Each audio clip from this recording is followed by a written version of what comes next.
방귀쟁이 며느리.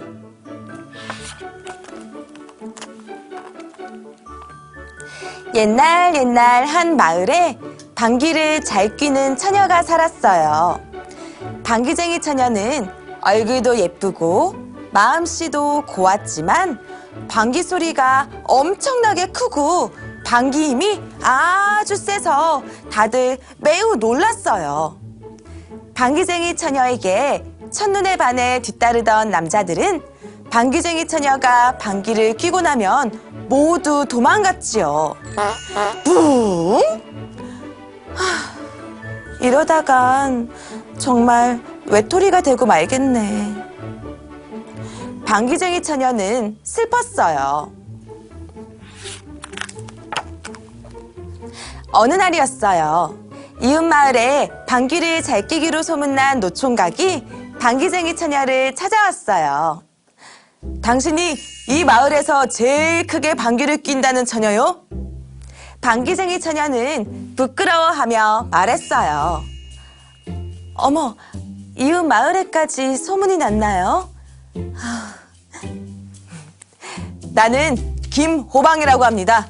나도 방귀 소리가 무척 크고 방귀 힘이 무척 세서 당신의 마음을 잘 안답니다. 방귀쟁이 처녀와 총각은 금세 서로 좋아하게 됐어요. 얼마 뒤 두 사람은 마을 사람들의 축하를 받으며 성대한 결혼식을 올렸어요. 방귀쟁이 처녀는 결혼 후 시부모님과 함께 살면서 방귀쟁이 며느리가 되었어요.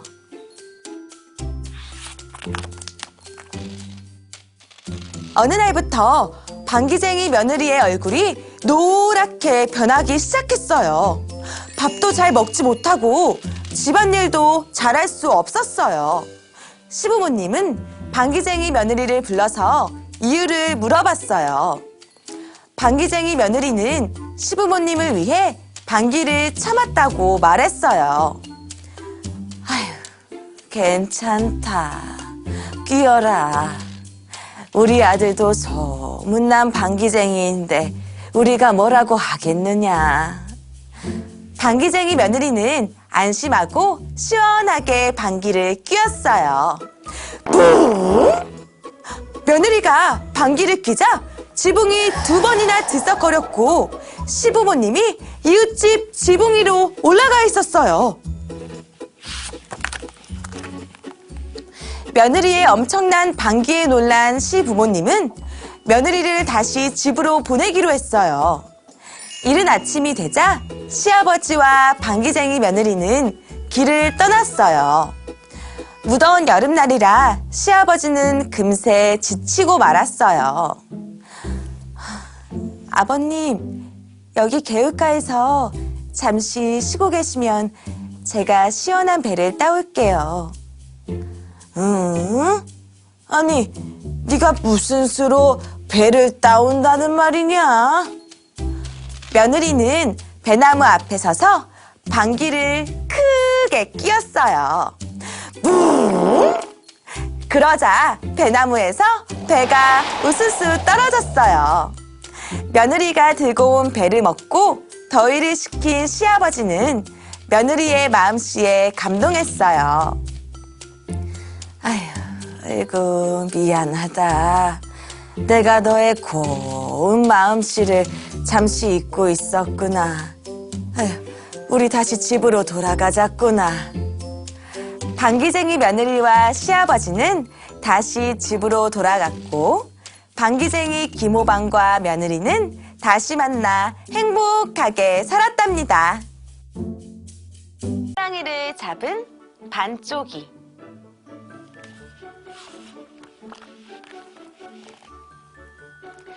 반쪽이라는 친구가 있었어요.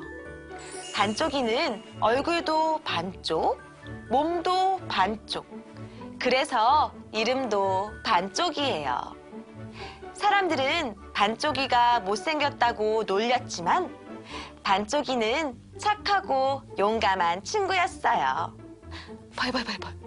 벌벌벌벌. 마을 사람들이 무서워하며 떨었어요. 집에서 나오지도 않았어요. 어린 아이들은 엄마 옆에 딱 붙어서 떨어지지 않았지요. 왜냐하면 마을에 호랑이가 나타났기 때문이에요.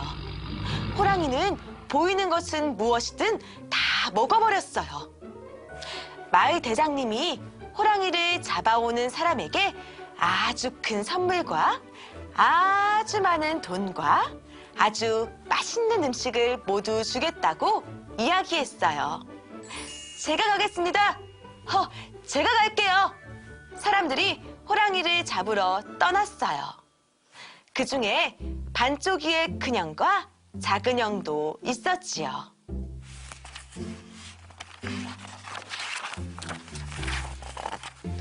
호랑이가 어흥 하고 올 때마다 마을 사람들은 무서워하며 벌벌 떨었어요. 반쪽이는 집에 돌아오지 않는 형들이 걱정되었어요. 반쪽이는 형들을 찾아서 산속 아주 깊은 곳으로 들어갔어요. 첫째 형, 보고 싶어. 둘째 형, 나랑 놀자. 형들을 찾아 헤매던 반쪽이가 아주 큰 집 한 채를 발견했어요. 형들을 찾느라 피곤했던 반쪽이는 좀 쉬고 싶었어요.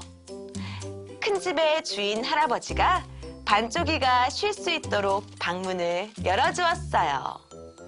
그런데 좀 이상했어요. 할아버지가 첫째 형의 조끼를 입고 있었던 거예요. 배가 나온 첫째 형의 조끼에는 세 번째 단추가 없었어요. 첫째 형의 조끼가 분명했어요. 그뿐만이 아니었어요. 할아버지가 둘째 형의 신발을 신고 있었어요. 엄지발가락이 긴 둘째 형의 신발에 난 구멍과 똑같은 곳에 구멍이 나 있었거든요.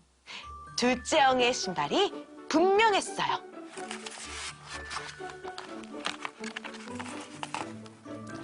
반쪽이는 첫째 형의 조끼를 입고 둘째 형의 신발을 신고 있는 할아버지가 이상했어요.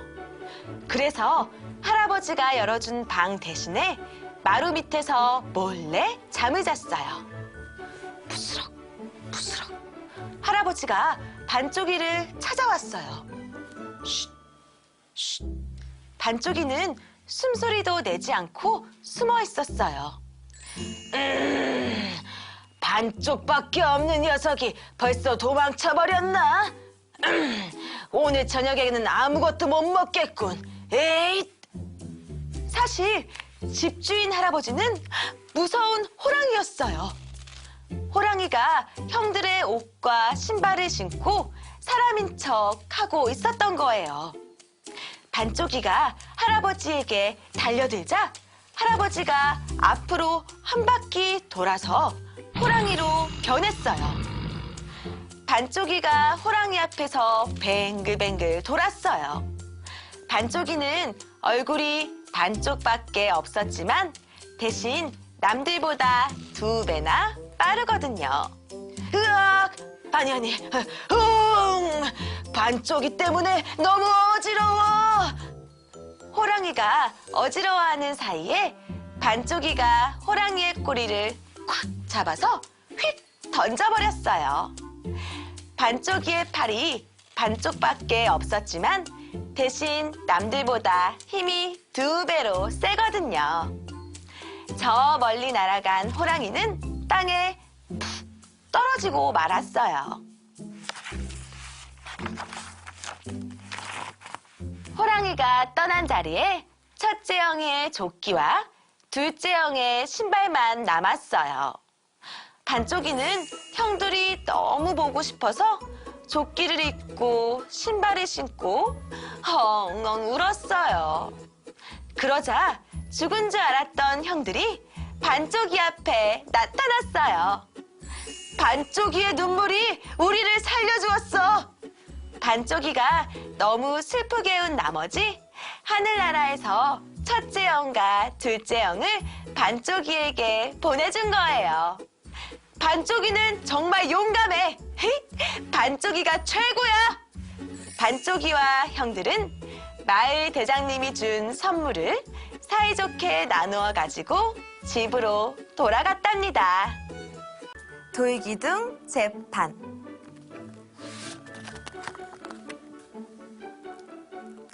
알록달록 색동 비단을 파는 비단장수가 있었어요. 비단장수는 마을과 마을을 돌아다니면서 사람들에게 비단을 팔았어요. 산을 넘고 물을 건너 다른 마을로 가던 비단장수는 너무 힘들었어요. 그래서 돌기둥 앞에 비단을 잠시 놓아두고 낮잠을 잤어요. 비단장수가 낮잠을 푹 자고 일어났어요. 그런데 비단을 놓아둔 자리에 아무것도 없었어요. 비단장수는 슬퍼하며 잃어버린 비단을 찾아다녔어요.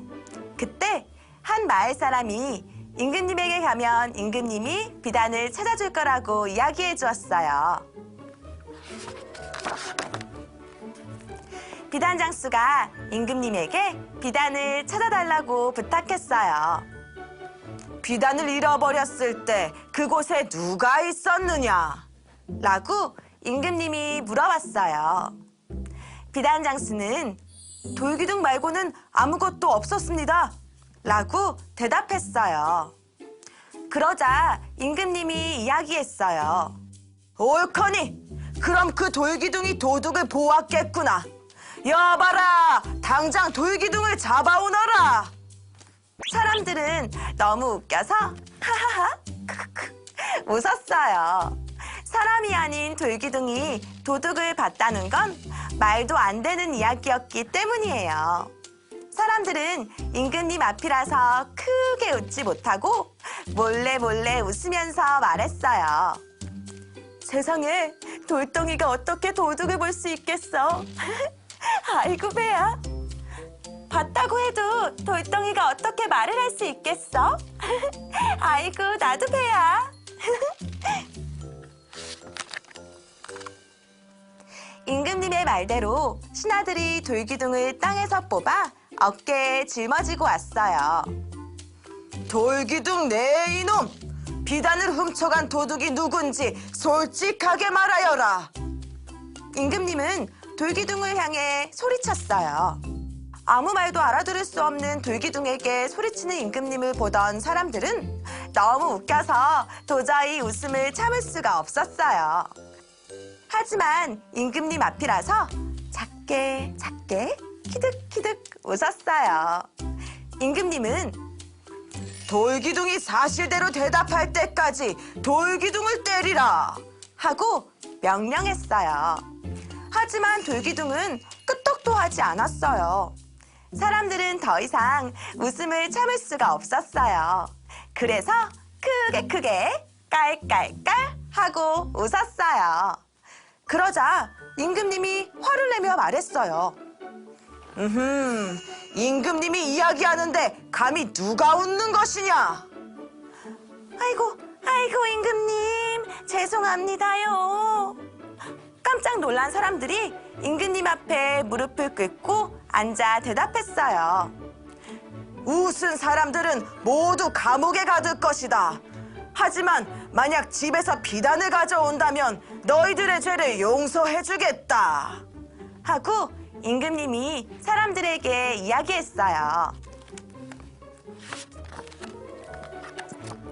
사람들은 감옥에 갇히고 싶지 않아서 집에 있는 비단을 모두 가지고 왔어요. 사람들이 가지고 온 비단이 키만큼 쌓였어요. 임금님이 비단 장수에게 사람들이 가져온 비단 중에 잃어버린 비단이 있는지 찾아보라고 했어요. 저거예요. 저겁니다. 저게 제 비단이에요.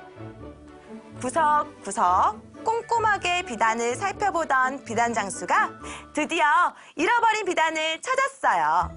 임금님이 신하들에게 명령했어요. 어허, 여봐라, 저 비단을 가져온 사람을 당장 잡아오거라. 비단 장수의 비단을 훔쳤던 도둑이 임금님에게 잡혀왔어요.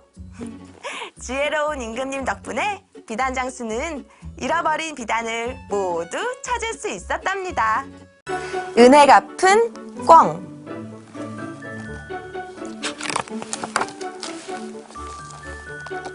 어느 날 시험을 치러 가던 선비가 숲을 지나고 있을 때였어요. 저 멀리서 꿩의 울음소리가 들렸어요. 애달픈 울음소리가 점점 커지고 있었어요. 선비는 꿩의 소리를 따라 숲을 헤치고 숲으로 들어갔지요. 커다란 구렁이가 꿩을 감아서 잡아먹으려던 참이었어요. 선비는 돌멩이를 주워서 구렁이를 향해 있는 힘껏 돌멩이를 던졌어요. 선비가 던진 돌멩이에 정확히 머리를 맞은 구렁이는 그 자리에서 죽고 말았어요. 구렁이에게서 풀려난 꿩이 선비 주변을 맴돌았어요. 꿩아, 내게 고맙다고 인사를 건네는 거니? 꿩은 선비 주변을 맴돌며 몇 번을 울고는 훨훨 날아가 버렸어요. 선비는 급히 다시 길을 떠났어요. 어두워지기 전에 숲을 벗어나야 했기 때문이에요. 하지만 꿩을 도와주다가 숲을 벗어나지 못한 채 밤을 맞았어요. 선비는 길을 헤매다가 하는 수 없이 숲속에서 자리를 잡고 잠을 자기로 했어요. 바닥은 축축했고 짐승들의 울음소리 때문에 잠이 오지 않았지요. 그때였어요. 선비의 발끝부터 무언가 휘감아 올라오기 시작했어요.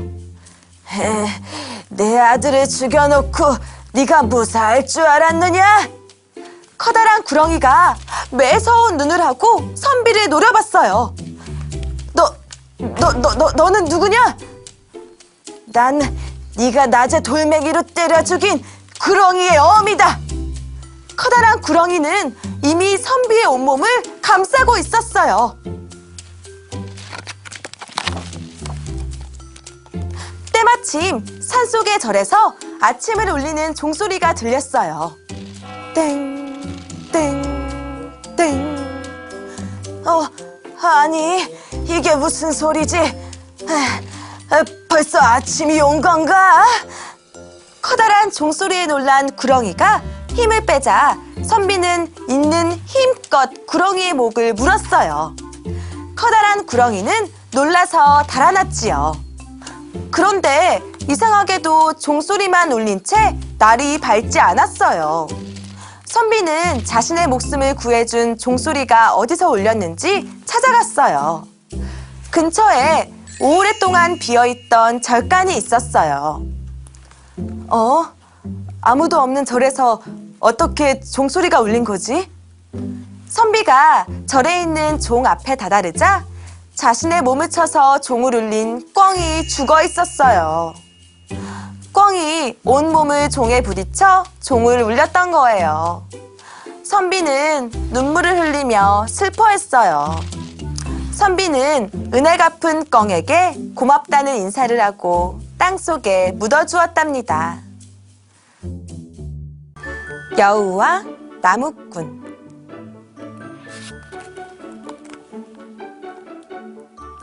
어느 한 마을에 나무꾼이 땔감을 정리하고 있었어요.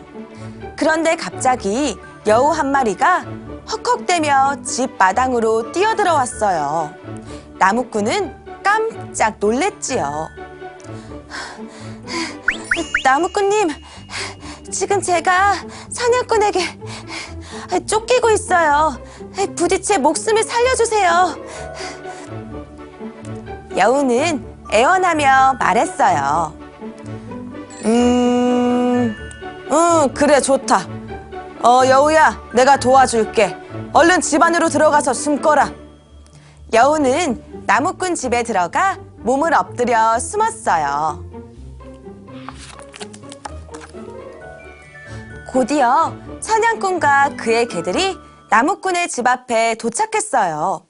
사냥꾼은 나무꾼에게 물어보았어요.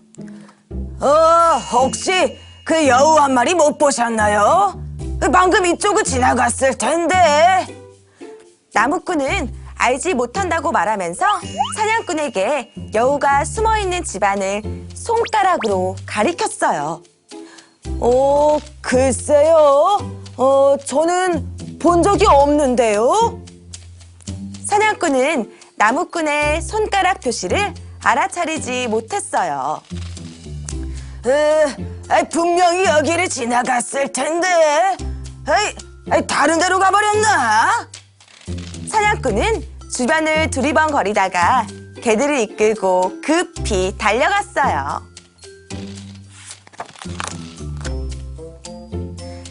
사냥꾼과 개들이 떠나고 난 뒤 여우가 나무꾼의 집에서 슬금슬금 얼굴을 내밀었어요. 여우야, 걱정 마. 사냥꾼은 떠났어. 나무꾼이 말했어요. 여우는 나무꾼을 슬쩍 쳐다보고는 다시 숲속으로 떠나려고 했어요. 나무꾼은 고맙다는 인사 없이 가버리는 여우에게 화를 내며 소리쳤어요. 괘씸한 여우 같으니 목숨을 구해줬는데 고맙다는 인사도 안 하고 가는 거냐? 숲으로 돌아가던 여우가 다시 나무꾼에게 다가왔어요. 나무꾼님, 당신이 손으로 집안을 가리키는 걸 봤어요. 나무꾼은 깜짝 놀랐어요. 여우가 자신을 못 본 줄 알았거든요. 여우는 다시 한번 쏘아붙이며 말했어요. 날 구해주겠다던 당신의 말과 행동이 같았다면 평생도록 은혜를 갚았을 거예요. 여우는 입을 삐죽거리며 숲으로 돌아갔답니다. 바느질 7 친구.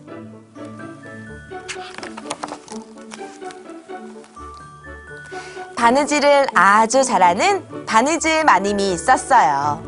바느질 마님이 바느질을 하면 어떤 천이든 아름다운 옷이 되었지요. 바느질 마님에게는 7 친구들이 있었어요. 바느질 마님은 7 친구들과 함께 매일매일 예쁜 옷을 만들었어요. 어느 날이었어요. 바느질 마님이 바느질을 하고 있는데 창가에서 따뜻한 햇살이 비쳤어요. 바느질 마님은 바느질을 하다 말고 꾸벅꾸벅 졸았어요. 그리고 얼마 후 자리에 벌러덩 누워 잠이 들었지요.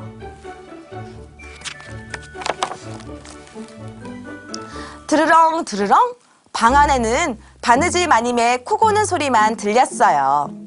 그러자 첫 번째 친구인 자 부인이 코 고는 바느질 마님을 보면서 입을 삐죽거렸어요. 마님이 게으른 하인을 혼낼 때 몽둥이 대신 자를 사용했기 때문이에요. 두 번째 친구인 가위색시는 화가 났어요. 마님이 가위가 말을 잘 안 들으면 방구석에 휙 하고 던져버렸기 때문이에요.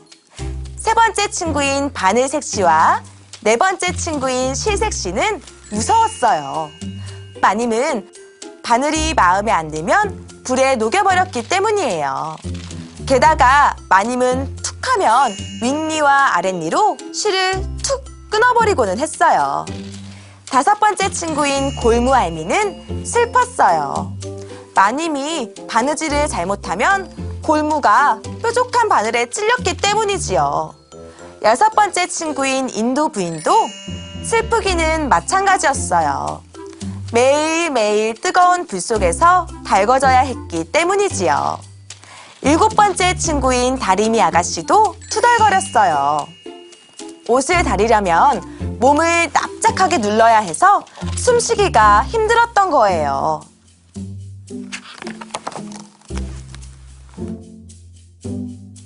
그때 바닥에 앉아있던 자부인이 일어나서는 길이를 재는 자가 없으면 옷감의 길이를 잴 수 없으니 내가 최고라고 이야기했어요. 그러자 가위색시도 일어나서는 가위가 없으면 옷감을 자를 수 없으니 내가 최고라고 이야기했어요. 옆에 있던 바늘색시도 일어나서는 바늘이 없으면 옷감을 꿰맬 수 없으니 내가 최고라고 이야기했어요. 바늘색시의 친구인 실색시도 일어나서는 아무리 좋은 바늘도 실이 없으면 바느질을 할 수 없으니 내가 최고라고 이야기했지요. 그러자 조용히 듣고 있던 골무알미가 일어나서는 바느질 부인의 손가락이 찔리지 않도록 보호해주는 내가 최고라고 이야기했어요. 그때 인두 부인이 바늘 색시를 툭툭 치고 일어나서는 바늘 색시가 바느질을 잘못해도 예쁘게 다듬어주는 내가 최고라고 이야기했지요. 마지막으로 다리미 아가씨도 일어나서는 구겨진 옷들을 반듯하게 해주는 내가 최고라고 이야기했어요. 바느질 부인이 기지개를 켜면서 일어났어요. 그리고 7 친구들이 싸우고 있는 모습을 보고 깜짝 놀랐어요. 바느질 부인이 7 친구들에게 싸운 이유를 물어보자 7 친구들이 하나같이 자기가 최고라고 이야기했어요. 바느질 부인이 7 친구들에게 말을 했어요. 아휴, 길이를 재는 자부인이 없으면 옷 만들기를 시작할 수가 없단다. 또 가위 색시가 없으면 옷감을 자를 수도 없고 바늘 색시와 실 색시 중 하나라도 없으면 옷감을 꿰맬 수 없어. 바느질을 할 때 골무할미가 꼭 필요한 것은 물론이고 옷을 깔끔하게 다듬는 인두 부인도 옷을 반듯하게 펴는 다리미 아가씨도 없어서는 안 된단다. 바느질 마님은 7 친구들 중에 소중하지 않은 친구는 하나도 없다고 이야기했어요. 바느질 마님의 이야기를 들은 7 친구들은 바느질 마님을 따라 아주 아름다운 옷을 만들었답니다. 오수일개.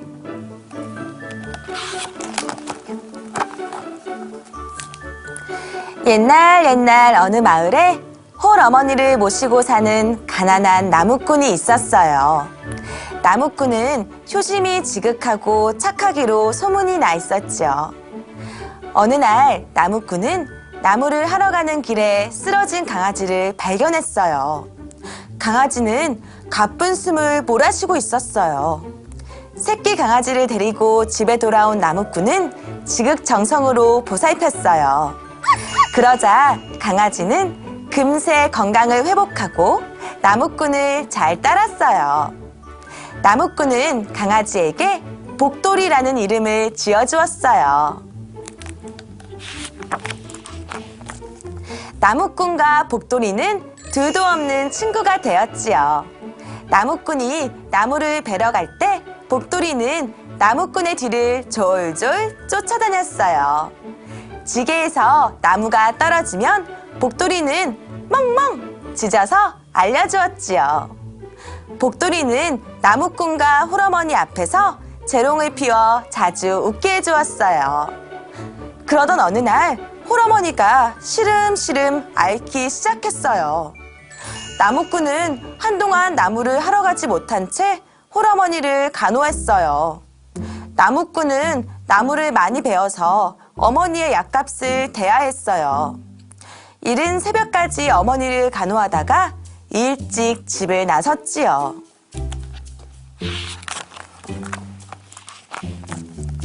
나무꾼은 더 많은 나무를 베어야 해서 다른 때보다 깊은 산속으로 들어갔어요. 복돌이도 나무꾼을 따라다니며 나무꾼이 힘이 빠질 때마다 옆에서 재롱을 피워주었어요. 나무꾼이 열심히 나무를 하던 중에 썩은 나무가 부러지면서 나무꾼을 덮쳤어요. 나무꾼은 쓰러지고 말았어요. 복돌이는 나무꾼을 열심히 핥았지만 나무꾼은 깨어나지 않았지요. 그런데 저 멀리 작은 불씨가 날아와 산속에 불이 타오르기 시작했어요. 나무꾼 근처에는 나무가 많아서 더 순식간에 불이 옮겨 붙었지요. 복돌이는 나무꾼을 살리기 위해 근처 샘에서 온몸을 적셔서 나무꾼 주변에 몸을 굴려 불을 꺼주었어요. 나무꾼이 정신을 차렸을 때 불이 꺼진 흔적만이 남아있었지요. 복돌아! 복돌아! 나무꾼은 복돌이를 찾아 헤맸어요. 마침내 복돌이를 찾았을 때는 샘물가에 지쳐 쓰러져 죽어 있었지요. 나무꾼은 자신을 살리기 위해 죽은 복돌이를 붙잡고 엉엉 울었어요. 마르고 빛이 잘 드는 곳에 복도리를 묻어주고 나무를 하러 갈 때마다 들고 갔던 지팡이를 꽂아주었어요. 오랜 시간이 지난 후 지팡이에는 싹이 트기 시작했고 커다란 느티나무로 자랐어요. 나무꾼은 개 오자와 나무 숫자를 써서 오수개라고 묘지에 남겨주었답니다. 할아버지와 도깨비.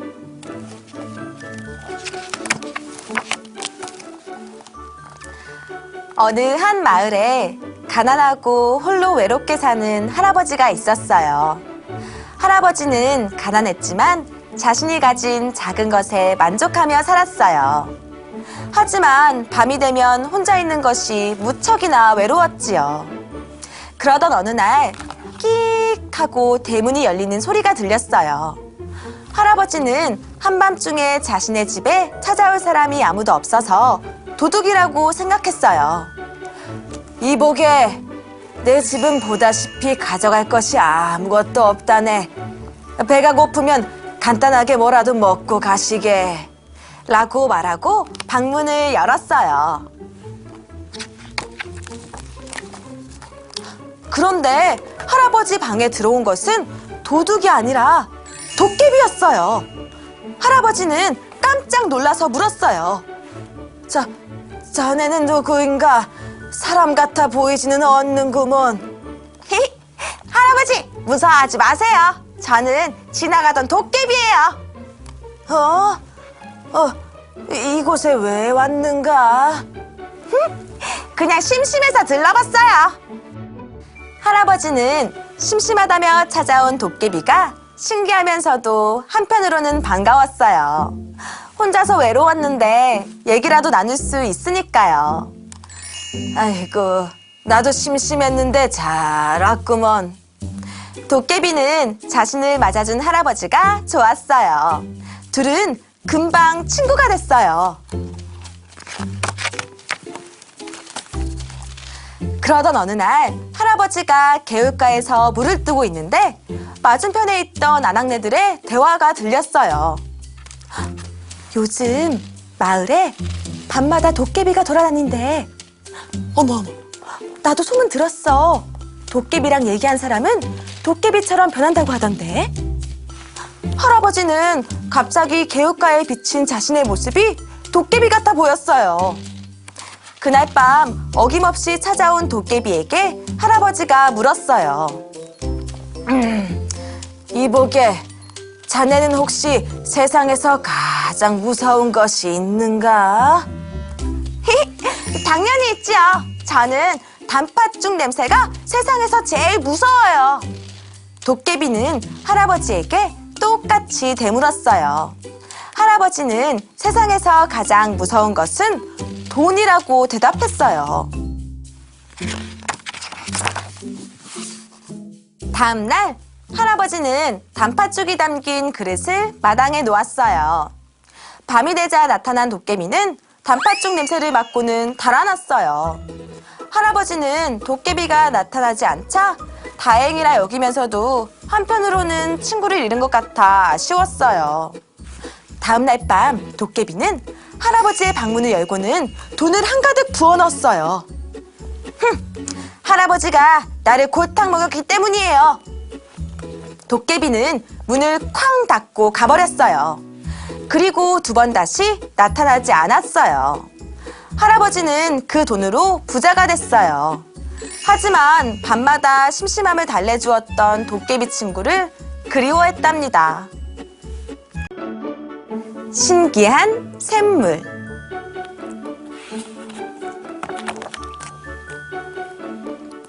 어느 마을에 마음씨 착한 할아버지와 할머니 부부가 살았어요. 마음씨 착한 할아버지와 할머니는 마을에서 인기가 최고였어요. 어려운 사람을 도와주는 것도 1등, 맛있는 음식을 나누어 주는 것도 1등, 착한 일은 모두 1등이었기 때문이에요. 마음씨 착한 할아버지와 할머니에게는 한 가지 소원이 있었는데 그 소원은 바로 예쁜 아이를 갖는 것이었어요. 맞아요. 할아버지와 할머니에게는 아이가 없었던 거예요. 한편 마음씨 나쁜 영감님도 살고 있었어요. 사람들은 마음씨 나쁜 영감님을 별로 좋아하지 않았어요. 사람들을 괴롭히는 것도 1등, 맛있는 음식을 혼자 다 먹어버리는 것도 1등, 나쁜 일은 모두 1등이었기 때문이에요. 그러던 어느 날 한 소녀가 나쁜 영감님에게 배가 너무 고프니 먹을 것을 좀 달라고 했어요. 나쁜 영감님은 나도 쫄쫄 굶게 생겼다고 거짓말을 하며 소녀를 내쫓았어요. 옆에서 지켜보던 착한 할아버지가 소녀에게 주먹밥을 주었어요. 할아버지가 점심으로 먹어야 할 주먹밥이었지만 착한 할아버지는 자기보다 더 배고파 보이는 소녀에게 주먹밥을 양보했어요. 주먹밥을 나누어 준 착한 할아버지는 기분이 좋아져서 콧노래를 불렀어요. 산새도 할아버지를 따라 아름다운 노래를 불렀어요. 할아버지는 산새의 아름다운 노랫소리를 따라 산으로 들어갔어요. 착한 할아버지가 산속에서 샘물을 발견했어요. 점심을 못 먹어서 배가 고팠던 할아버지는 샘물을 벌컥벌컥 마셨어요. 그리고 산속에서 깜빡 잠이 들었지요.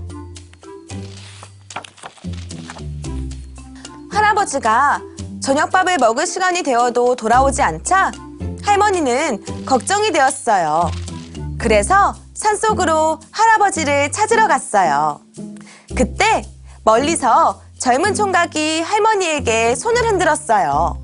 그리고는 할머니를 마누라라고 불렀어요. 할머니는 모르는 총각이 마누라라고 부르자 깜짝 놀랐어요. 할아버지는 할머니에게 내가 바로 남편이라고 이야기했지만 할머니는 젊어진 할아버지의 말을 믿을 수가 없었어요. 그래서 문제 하나를 냈어요. 만약 우리 영감님이 맞다면 우리가 간절히 바라던 소원이 무엇인지 말해줄 수 있어요? 그러자 할아버지가 대답했어요. 그거야 물론 우리를 닮은 예쁘고 귀여운 아이를 갖는 것이지요. 할아버지의 대답을 들은 할머니는 이제 할아버지를 알아볼 수 있게 되었어요. 할머니도 할아버지가 마신 신기한 샘물을 마셨어요. 그러자 할머니 얼굴에 있던 주름이 없어졌어요.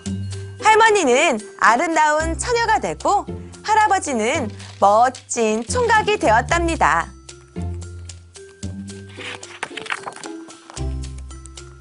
나쁜 영감님은 젊어진 할아버지와 할머니가 부러웠어요. 그래서 자기도 젊어지려고 신기한 샘물을 마셨어요. 벌컥! 신기한 샘물을 한 모금 마시자 나쁜 영감님의 굽은 허리가 쭉 하고 펴졌어요. 벌컥 벌컥! 신기한 샘물을 두 모금 마시자 나쁜 영감님의 대머리 이마에 머리카락이 자라났어요. 벌컥 벌컥 벌컥! 신기한 샘물을 세 모금 마시자 나쁜 영감님의 얼굴이 젊은 총각의 얼굴로 바뀌었어요. 하지만 욕심쟁이 나쁜 영감님은 더 젊어지고 싶었어요. 벌컥 벌컥 벌컥 벌컥! 신기한 샘물을 네 모금 마시자 나쁜 영감님의 키가 어린아이처럼 줄어들었어요. 벌컥 벌컥 벌컥 벌컥 벌컥! 신기한 샘물을 다섯 모금 마시자 나쁜 영감님은 젊어지다 못해 아기가 되고 말았어요. 착한 할아버지와 할머니는 산에 가서 돌아오지 않는 나쁜 영감님이 걱정되었어요. 그래서 산속으로 나쁜 영감님을 찾으러 갔어요. 샘물 앞에는 영감님 대신에 응애 응애 하고 울고 있는 아기만 있었어요. 아기를 갖고 싶었던 할아버지와 할머니는 아기가 된 나쁜 영감님을 집으로 데려와서 행복하게 살았답니다.